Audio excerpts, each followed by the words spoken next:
ব্যাপক ভাষাটি যোগে ব্যবহার হয়। অবস্থানিকভাবে যোগী যে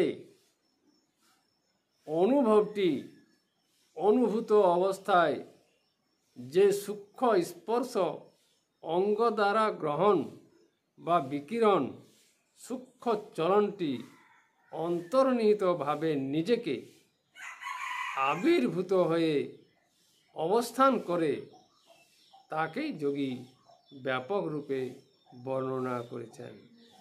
যোগীর ভাষা অন্তর্নিহিত ভাব বা অন্তর্নিহিত সূক্ষ্ম চলনটি ব্যবহার করে থাকে।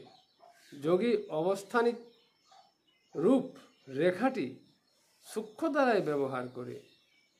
এই ভাষাগুলি প্রত্যক্ষ করা যায় না, অনুভব করা যায়।